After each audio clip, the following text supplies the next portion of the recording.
Kipande cha 4 cha Corpus Lodge kinaanzia maeneo ya hapa shuleni. Kuna mwalimu mmoja alikuwa anafundisha anaitwa Mr. Adio, na hili ni tukio la mwaka mmoja kabla ambalo Femi anasimuliwa na principal wa shule kufuatia kupigana na mwanafunzi mmoja hivi. Anasema huyo Mr. Adio siku moja alikuwa anafundisha. Wakati anafundisha kuna wanafunzi watukutu darasani. Kama ilivyo katika kila darasa, lazima kuwe na wanafunzi watukutu. Mr. Adio alipoona wale wanafunzi ni watukutu, akaamua kuwatoa nje na kuwapa adhabu. Katika kuwapa adhabu, akaona haitoshi kabisa. Badala yake akaamua kuwacharaza viboko kabisa. Alimchapa mwanafunzi wa kwanza akaelekea wa pili, lakini huyu wa tatu ambaye anaitwa Alabelewe alimkunguta vya kutosha tu, lakini yule mwanafunzi alikaza kinoma. Hakuonyesha dalili yoyote ile ya uoga. Badala yake alikuwa anamtolea mwalimu jicho baya tu hapo. Mwalimu naye akawa anamwangalia huko anamuita wewe ni mchawi. Baada ya pale Mr. Adio alipoondoka, kuna huyu madam mmoja anaitwa Madam Florence. Akamtokea Mr. Adio na akamuuliza nimesikia umemcharaza viboko Alabelewe. Mr. Adio akasema ndio, alinivunjia heshima darasani. Mimi nafundisha, yeye anazunguka na wenzake kule. Madam Florence akamwambia umefanya makosa makubwa sana siku ya leo. Yule mwanafunzi hakunaga hata mtu mmoja aliyejaribu kumgusa. Wewe leo umemcharaza viboko kabisa na adhabu kampa. Mr. Adio akajibu ndio, kwani kuna ubaya gani hapo? Kumnyoosha mwanafunzi kumweka kwenye line hakuna tatizo. Madam Florence akamwambia sio kwamba kuna tatizo, lakini yule mtoto baba yake ni mchawi na baba yake alishatoa onyo kabisa hapa shuleni. Mpaka principal anajua. Familia ya yule mzee watoto wake hawaguswagi kabisa na mwalimu yoyote yule, lakini leo wewe umejichanganya. Mr. Adio akasema oh, kumbe nilijua tu watu wa kijijini bado mnaamini mambo ya uchawi. Wewe unaamini huyo mzee anaweza kanifanya nini mimi? Siwezi kumuogopa wala siwazi mtu yoyote yule. Ni lazima kila mwanafunzi akae kwenye mstari unaotakiwa. Madam Florence baada ya kumpa maonyo yake, yeye alimaliza kama hivyo. Mr. Adio naye akarudi darasani kule kwa ajili ya kwenda kumwangalia yule mwanafunzi. Sijui naye kaingia uoga pale, lakini alipokuwa akimwangalia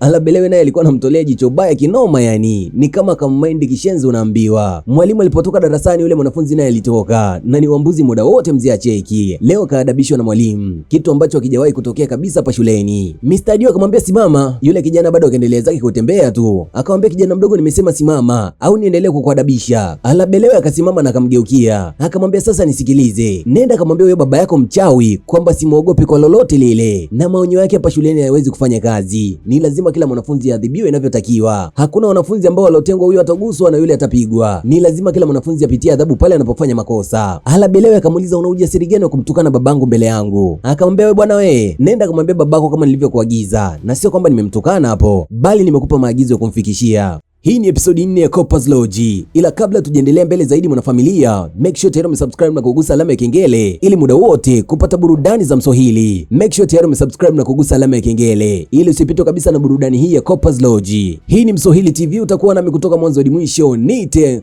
Clay Mswahili. Upande wa pili huku tunamwona huyu mzee mmoja ni mchawi kishenzi. Kama hapo kuna uchawi anaupika kwenye chungu mzee. Anaitwa Baba Ifabiyi. Huyu ndio baba yake na Alabelewe. Baada ya kuweka uchawi wake jikoni, akasogea zake pembeni kusubiri uchawi uive sasa. Wakati anasubiri pale, akaja kijana wake. Alabelewe anahema kinoma. Kumaanisha alipotoka ametoka akiwa anakimbia kinoma yani. Maelezo yakuwa mengi, moja kwa moja wakafika mpaka shuleni. Kwenda kumtafuta huyo Mr. Adio, mwenye jeuri ya kumtukana mpaka Baba Ifabiyi. Na walipofika pale wakamuuliza wewe ndo Mr. Adio? Mr. Adio akajibu ndio, huyo ndo mimi ambaye ninaadabisha kila mwanafunzi. Akamuuliza je, nilosikia kwa kijana wangu hapa ni ya kweli? Akamwambia ndio, yote ni ya kweli, wala haja kuongopea hata kimoja hapo. Baba Ifabiyi akamwambia kunaga hata mwalimu aliyejaribu kumkaripia kijana wangu, lakini badala yake leo umempa adhabu na kingine umempiga. Mbali ya hivyo umenitukana mimi Baba Ifabiyi. Unanijua mimi nani? Leo nitahakikisha na kukomesha. Mr. Adio anachoringia hapa ni elimu yake. Naye haamini kabisa mambo ya uchawi. Asichojua ni kwamba wenzake wamemzidi mbali sana kiimani.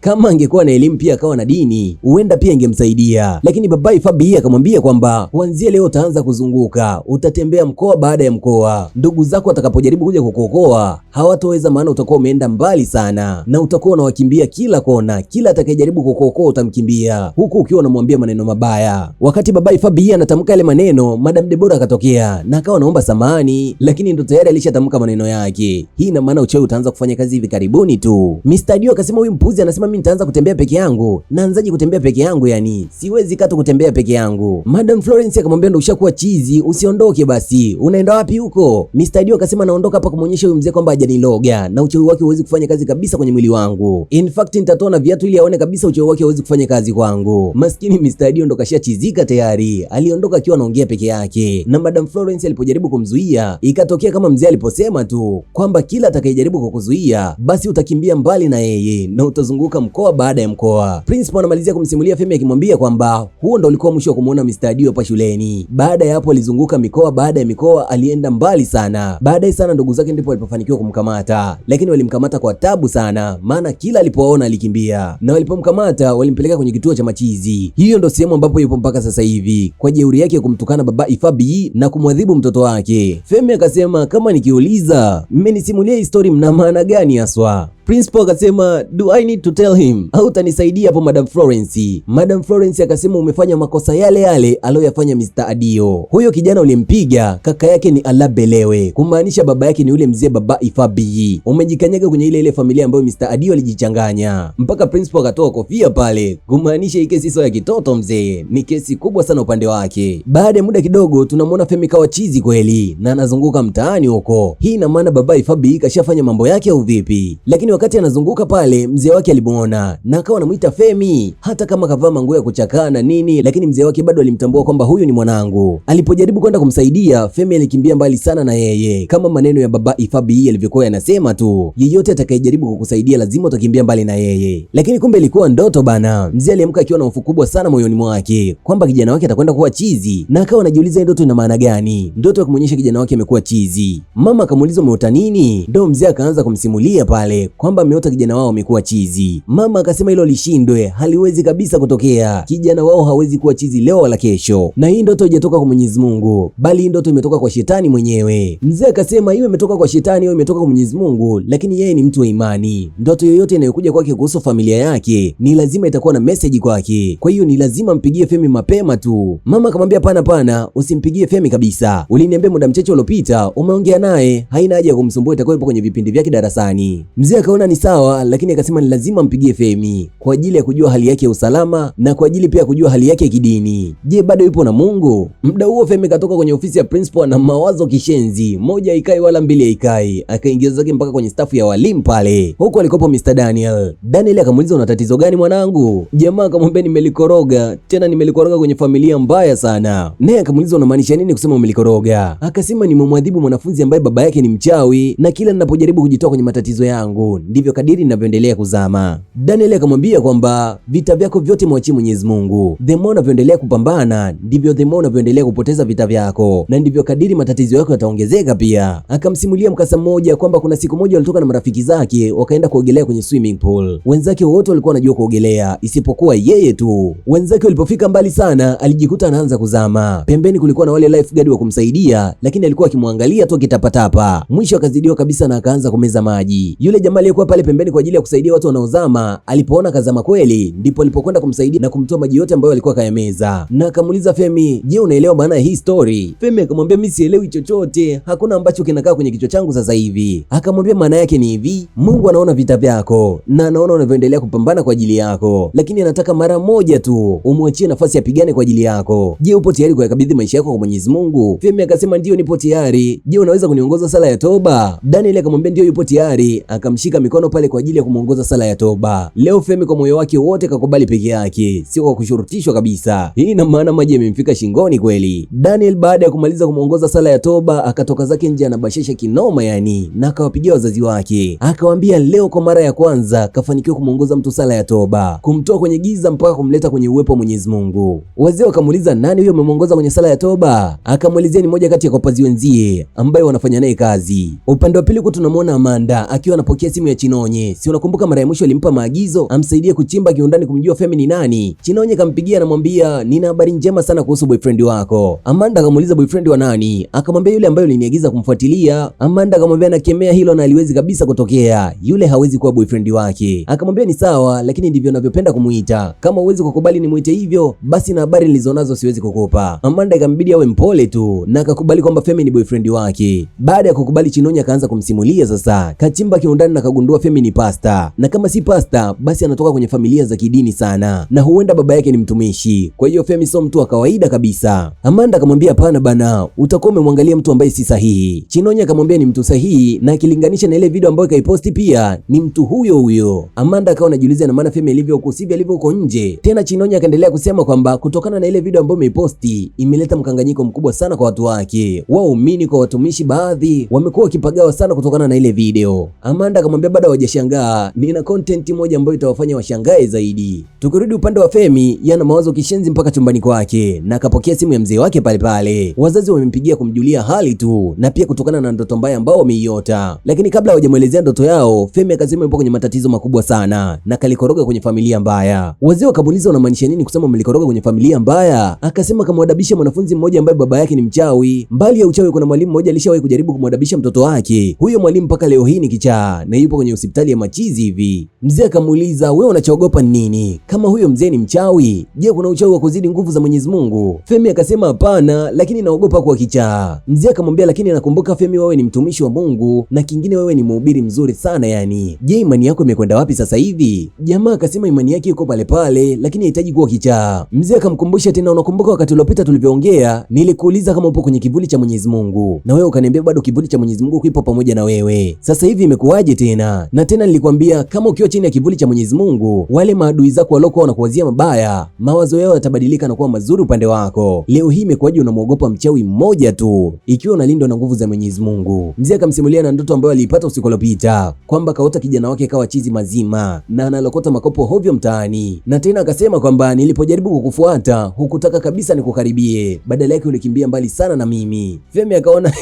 mbona maelezo ni yale yale ambayo alikuwa anapewa na principal, yani ile simulizi ni kama mzee wake ndo kaiota. Hii kazidi kumpa uzito zaidi na akaona huenda kweli maisha yake yanakuelekea siko. Mama akasema kwamba ni kweli kapata ndoto mbaya, lakini hii ndoto haijatoka kwa Mwenyezi Mungu, hii ndoto imetoka kwa shetani mwenyewe. Mzee akasema ana uhusiano mzuri tu na Mwenyezi Mungu na ana uhakika kila ndoto anayopata kuhusu familia yake ni ndoto yenye meseji kubwa sana juu yao, kwa hiyo hawawezi kupuuzia ndoto kama hizi. Femi inaonekana alikuwa ni mtu wa dini sana, mpaka kwa wakati mwingine kuhubiri kwenye matamasha makubwa. Nini kitakuwa kimembadilisha Femi? Au mazingira, kampani zake za watu wanaozunguka nao huenda ndo zimemtoa kwenye uwepo wa Mwenyezi Mungu na kufikia kwenye hatua hii iliyopo sasa hivi. Sasa dhambi zake zimeanza kumwadhibu yeye peke yake. Wazee baada ya kumaliza kuomba wakaanza kuingia tena kwenye mgogoro. Mama anasema hii ndoto haijatoka kwa Mwenyezi Mungu, mzee naye anasema hii ndoto ni message ambayo inamhusu kijana wake. Mama anachokiona ni upendo kwa kijana wake, lakini mzee anachokiona ni upendo lakini pia anaiona future ya familia yake. Vipi kama kweli kijana wake akija kuwa chizi mazima, si ndio future yake itakuwa imefia hapo? Na kile ambacho Mwenyezi Mungu alikuwa akikipanda kwake, si ndio kitakuwa kimekufa mazima? Hataweza tena kuendelea kuhubiri neno la Mungu kwa watu. Femi akaona na ya kwake anayawaza mengi, alafu bado ndo hao wazee wameingia kwenye mgogoro tena, akaamua kuwasaidia kukata ile simu tu, maana ni kama wote wanamkorogea. Tukirudi upande wa Anita huku, leo katoka market, lakini pale pale akapokea simu ya baba yake. Baba yake akamuuliza maendeleo yako vipi wewe na mpenzi wako? Akamuuliza oh, my Femi. Mzee akamuuliza Femi yupi huyo? Umemzaa wewe mpaka umuite my Femi? Akaomba samani na akamwambia samani baba. Mzee akamwambia ni sawa, lakini je, mlishaongea na kumaliza kuhusu ile swala? Anita akasema ndio walishaongea, alimpa maelezo ya kutosha tu kwamba ile video waliitengeneza kwa ajili ya vijana wadogo wasije wakajiingiza kwenye mitego ya hovyo ya kidunia. Mzee akamwambia ni sawa, lakini kumbuka Mungu anapotaka kumwokoa mtoto wake humwangazia mwanga na kuona yapi mabaya na yapi mazuri. Huenda ikawa ni ishara kuhusu Femi sio mtu mzuri kwako na pengine mjapangiwa kabisa kwa pamoja. Anita akasema hapana, ni mtu ambaye wanapendana sana, na kingine Mungu ndo alomfungulia mlango kwa Femi, iweje leo amfungie mlango huo? Mzee akamwambia kumbuka Mungu akifunga mlango huu huaga amefungua mlango mwingine wa baraka zako zaidi, kwa hiyo usiwaze mlango huu kufungwa kwa ajili ya mlango mwingine wa baraka zaidi. Anita bado akawa anaendelea kuwa mbishi tu na akisema anamwamini sana Femi. Mzee akamwambia ni sawa, lakini pia naye akamsimulia kuna ndoto moja aliyoota usiku wa jana kuhusu Femi ni muuza mgahawa kwenye kijiji kimoja hivi, na ndipo Anita alipokwenda kuagiza chakula kwenye mgahawa huo, aliyekuja kumhudumia ni Femi, lakini alimhudumia chakula kidogo tena cha ajabu sana, na alipomaliza kumhudumia aliondoka bila ya kuangalia nyuma. Huenda ikawa hizi ni ishara za Femi kuondoka kwake. Anita akaendelea kusema baba, hizo ni ndoto na haziwezi kutokea kabisa kwa kweli. Mzee akaendelea kumkumbusha mpaka kwenye mistari ya Biblia pia kwamba Ibrahim alikuwa anampenda sana kijana wake wa pekee ambaye ni Isaka, lakini Mungu alimtaka huyo kama sadaka yake. Abrahamu hakupingana kabisa na Mungu wake, badala yake alikubali kumtoa mtoto wake wa pekee kwa Mwenyezi Mungu, ndipo Mungu alipompa kondoo. Na je, upo tayari kutoa sadaka kitu ambacho unakipenda kwa ajili ya Mwenyezi Mungu? Upo tayari kumwacha Femi kwa ajili ya mipango mizuri ambayo Mungu kakupangia huko mbele, Anita bado akawa mbishi tu, na hizi zilikuwa ni habari ngumu sana upande wake. Yani mtu anayempenda kama vile leo aje kuambiwa achane naye kirahisi kama hivi kweli? Na anaambiwa kila kona, mama yake, baba yake, waumini wenzake na hata wafanyakazi wenzake pia. Mzee akamwambia, nakupenda sana binti yangu, na sitakubali uende kwenye familia ambayo haimjui kabisa Mwenyezi Mungu. Nitahakikisha na kuombea kila siku kuhakikisha unakwenda kwenye familia ambayo inamjua Mungu. Nitakuombea na utampata mtu ambaye mtapendana sana tu, ambaye Mungu kakuandalia juu yako. Kama ni huyo Femi au ni mtu mwingine yeyote yule, lakini Mungu lazima atakujibia maombi yako. Baada ya pale mzee akamwambia, nakupenda sana binti yangu, lakini pia akaomba namba za Femi. Anita akamwambia, nakupenda pia baba, na akasema atamtumia namba za Femi hivi karibuni tu. Tukirudi upande wa pili huku, Daniel leo ndo kaingia kwenye room ya Femi ambapo watakuwa wana share room kwa pamoja. Femi akamuuliza, utakuwa una share room pamoja na mimi? Akasema ndio, na Amanda pia alinielekeza hapa. Akasema Amanda yule mnyama? Jamaa akamwambia ndivyo alivyokuita pia nilivyokutana naye mara ya kwanza. Anyway, Femi akamwambia kwamba kuna jambo nataka unisaidie. Nimeongea na babake Anita muda so mrefu na nimemwelezea mambo mengi sana kuhusu mimi. Nimemwelezea waga na kwenda kwenye praise na kwenda kuwahubiria watu neno la Mungu huko mtaani, lakini yote hayo ni uongo. Na pia akaniuliza kama nina ukaribu na pasta wangu, nikamjibu ndio na ukaribu na pasta wangu sana tu. Alichoniambia ni kwamba anataka kuongea na huyo pasta, na hilo ni tatizo kubwa sana upande wangu. Daniel akamuuliza, sijaona tatizo hapo, kama anahitaji kuongea na pasta wako, kwa nini usimpe mawasiliano yake? Jamaa akamwambia tatizo ni kwamba nimekutana na pasta wangu leo. Akamuuliza, pasta wako leo kivipi yani? Akamwambia pasta wangu ni wewe. Akamwambia Femi, mambo acha utani bana. Naye akamuuliza, ina maana sio ulioniongoza sala ya toba leo? Akamwambia ni mimi, lakini haimaanishi kwamba mimi ni pasta wako. Jamaa akamwambia, Pastor Daniel, naomba unisaidie kuongea na huyu mzee kama pasta wangu. Jamaa akamwambia ni sawa, nitaongea naye, nipe namba zake. Femi akamwambia sawa, nakupa namba zake, lakini utakwenda kuongea exactly ambacho nitakuelekeza. Jamaa akamuuliza, utanielekeza vipi kwani? Akaendelea kusema, unapaswa kumwambia kila kitu ambacho nimemwambia. Yaani utamwambia nahudhuria kanisa kila siku, na kingine uaga sikosi kabisa kwenda kuhubiri neno la Mungu kwa mtaani. Inatakiwa nione mwema yani. Daniel naye akamwambia, kosa ni kwamba umekuja kwa mtu ambaye si sahihi. Siwezi kabisa kudanganya mbele ya mtu mwingine, tena kudanganya kuhusu Mwenyezi Mungu. Hilo ni jambo ambalo haliwezekani kabisa. Femi akamwambia, hapa tunasaidiana kama mabrother. Naye akamjibu, kama ndo brother wa namna hii, brother wa kupotoshana, kamwe siwezi kukubali. Femi alipoona Daniel amegoma, akaamua kumfuata mshikaji wake Emeka. Huyu ndo anaweza kumsaidia, maana wanapendana kishenzi yani, na akili zao ni kama wote zinaendana. Kwa hiyo akamfuata, akampa maelekezo yote, na akamwambia anahitaji aigize kuwa pasta kwa muda kidogo ili kusudi aongee na huyo baba mkwe tu. Emeka akakubali kweli, na baada ya muda kidogo babake na Anita akapiga. Jamaa akamwambia ndo huyo anapiga, kwa hiyo ni lazima ufanye kila nilichokuagiza. Emeka akakubali. Jamaa akaipokea ile simu. Mzee akamuuliza, ni muda sana nilikwambia unitumie namba za pasta wako, lakini mpaka sasa hivi bado hujazituma. Naye akamwambia hata hivyo sikutuma tena kwa sababu nimeamua kuja mpaka nyumbani kwake, kwa hiyo unaweza kaongea naye hapa sasa hivi. Jamaa akampa ile simu, lakini anamtonya kuwa makini mzee kwenye maongezi yako. Emeka akapokea ile simu na akasema, let somebody shout hallelujah. Kwa upande wa pili mzee kule naye akaogopa na akaitikia amina kweli. Femi akaeka mikono kichwani, maana anajua huyu bwege akilikoroga tu kidogo kaikoroga future yake pia. Akarudia tena, let somebody shout hallelujah.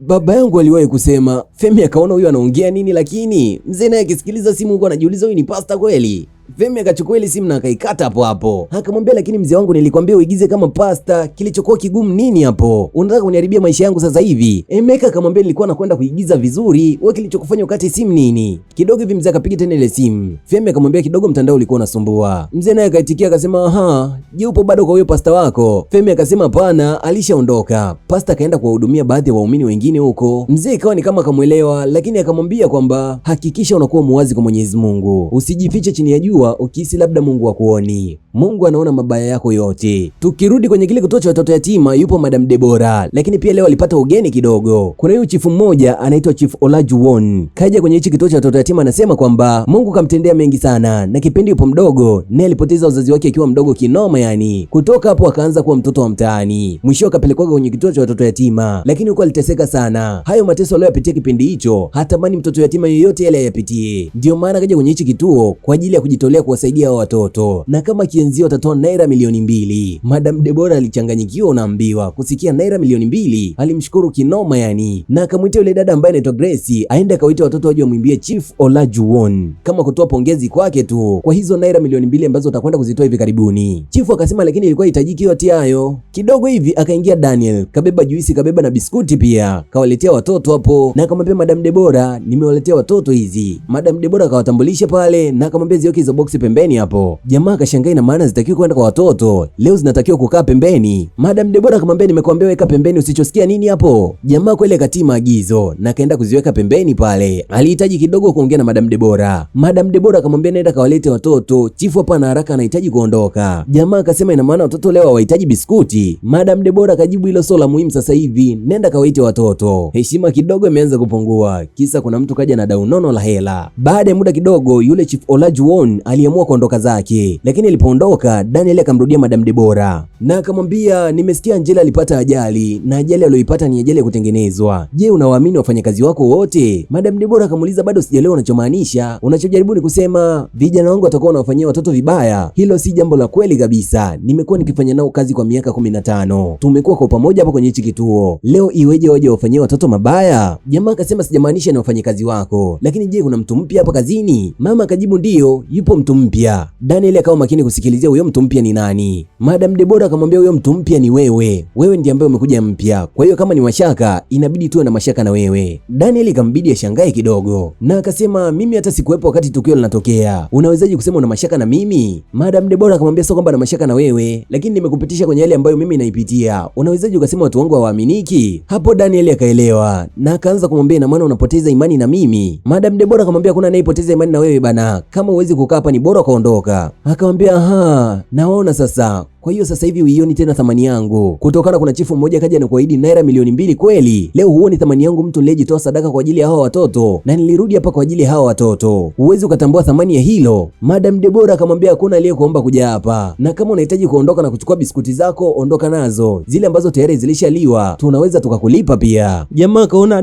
ndo binadamu umefikia kama hivi kweli? Binadamu unakuwa una shukrani kabisa. Daniel alichokuwa anajaribu kusema ni kwamba kuna mtu kwenye hichi kituo sio mtu mzuri, anajaribu kuwaathiri watoto, na Madam Debora hakuwa anasikia kabisa kuhusu hilo. Badala yake alikuwa anasema kama kuna mtu mgeni ambaye atadhuru watoto basi ni Daniel. Hii ni kutokana kashapewa msaada wa naira milioni 2, na hii kaambio ni kama kianzio tu, pesa nyingine nyingi zaidi zitakuja. Wakiwa wanazozana pale, wakasikia kelele huko za Grace. Grace anasema kuna mtoto mwingine kaanguka, na akaja pale akawasimulia kila kitu. Ikabidi wafike eneo la tukio. Sasa kufika wanamkuta mtoto mwingine kweli kaanguka, na huyu anaitwa Dorcas, na ajali ilompata ni kama ile ambayo ilimpata Angela. Hii ina maana kuna mtu kweli ambaye si mzuri kwenye hichi kituo na anajaribu kuwadhuru mtoto mmoja baada ya mwingine. Ndio maana jamaa alikuwa anajaribu kumuuliza Madam Debora, je, anawaamini wafanyakazi wake? Lakini Madam Debora hakutaka kabisa kusikia. Badala yake alikuwa mkali sana upande wake baada tu ya kupokea msaada kutoka kwa mzee mwingine. Tukiacha ya watoto tunarudi kwa Anita huku, na leo kuna video nyingine mpya imetrendi ambayo kaiposti Amanda kama kawaida tu. Video inamuonyesha Femi upande mmoja akiwa anapigana na mwanafunzi na upande mwingine akiwa anahubiri, alafu caption ikaandikwa Femi the prayer warrior. Hizi habari zilikuwa ni habari nyingine nzito sana kwa Anita, na sijui kama ataweza tena kumvumilia Femi katika hili. Haya bana, tuje kwa baba Ifabi. Yule mtoto alifika kwa baba yake na akamwelezea kila kitu, kwamba Femi karibu simu yake. Mzee akasema, karibu simu ambayo nimeipambania kwa muda mrefu sana mpaka nimekununulia, leo kaja kaijaribu kwa mara moja tu. Yule kijana akasema ndio, na mwalimu husika anaitwa Femi. Mzee akasema, yoyote atakayejaribu kumgusa kijana wangu au yoyote atakayejaribu kuvuruga amani ya kijana wangu, basi nitahakikisha na dili naye. Wakati mzee anapiga kelele ndani na kijana wake huko, kaanza kusikia kelele nyingine nje huko. Binti yake pamoja na mkewe wapo wanapiga konga nyingi kishenzi hapo nje. Ikabidi aje naulize, mnalia nini nyote? Mama akamwambia, unajua kuna tatizo. Mama akaanza kujingatangata pale. Mzee akamwambia, elezeni kila kitu kiundani, acheni kujingatangata, mnanifanya nashindwa kuelewa vizuri. Mama akamsimulia kwamba unakumbuka kijana wetu alikwenda kwenye Coppers Lodge kwa ajili ya kuwafanyia usafi na kwa ajili ya kufua nguo zao pia. Mzee akajibu, ndio naelewa na ninakumbuka kila kitu. Kwa hiyo nini kimetokea? Mama akamwambia, wakati akiwa huko alianza kuzunguka na mwanaume mmoja, na bahati mbaya sasa hivi ni mjamzito. Hey, mzee akamwambia, je, ni ya kweli hayo? Binti yake yupo ananyanyua mikono juu kwa analia, maana anamjua mzee wake vizuri. Ni dakika 2 zinageuka tu hapo. Akamwambia, my precious, je, unaweza kuniambia ni nani kahusika na wewe ujauzito? Na empozi kwanza kidogo hapo. Kule Coppers Lodge ambaye alikuwa anahangaika na kila mwanamke. Hivi nina haja ya kukwambia kweli? Tuendelee. Mzee akaendelea kumuuliza, unaweza kuniambia leo husika na wewe ujauzito ni nani? Yule mtoto akasema anaitwa Kopa Femi. Mzee akasema anaitwa Femi, akaanza kuimba jina la Femi pale. Femi, Femi, Femi akasimama, unajua ipo disbelieve, haamini kabisa Femi aliyomfanyia kwenye familia yake. Akaanza kusema, wewe Femi ambaye bado sijakutia machoni, leo umevuruga amani ya kijana wangu kwa kuvunja simu yake, kingine ukaona itoshi ukapigana naye kabisa shuleni. Mbali ya hivyo umekuja kumtia binti yangu wa pekee ujauzito, binti yangu ambaye ninampenda sana. Huwezi amini, kwa nguvu ya huyu mzee mpaka radi zikaanza kupiga pale na manyunyu ya mvua yakaanza kujitokeza kwa nguvu kubwa ambayo yuko nayo. Hivi unahisi Femi atavuka kweli katika hili, au tujiandae kumuona Femi mtaani akiwa anaokota taka huko? Na hapo ndo unakuwa mwisho wa episodi ya 4 ya Corpus Lodge. Kabla episodi 4 haijaisha, tunaona polisi akimwelezea mwenzie kwamba hatimaye wamefanikiwa kumpata yule mwanamke. Akamuuliza, mwanamke yupi huyo? Akamwambia Amanda. Hii ina maana Amanda pia naye ana kesi yake mpaka kutafutwa na polisi kama hivi. Yote hayo mimi naomba tukutane kwenye episodi 5 tu. Cha muhimu kuliko yote mwanafamilia, make sure tayari umesubscribe na kugusa alama ya kengele ili muda wote kupata burudani za Mswahili. Hakikisha tayari umeshasubscribe kwenye hii channel ya Jumba la Mswahili kwa ajili ya burudani zote za Mswahili. Hii ni Mswahili TV, ulikuwa nami kutoka mwanzo hadi mwisho. Nite Clay Mswahili. Tukutane episodi 5.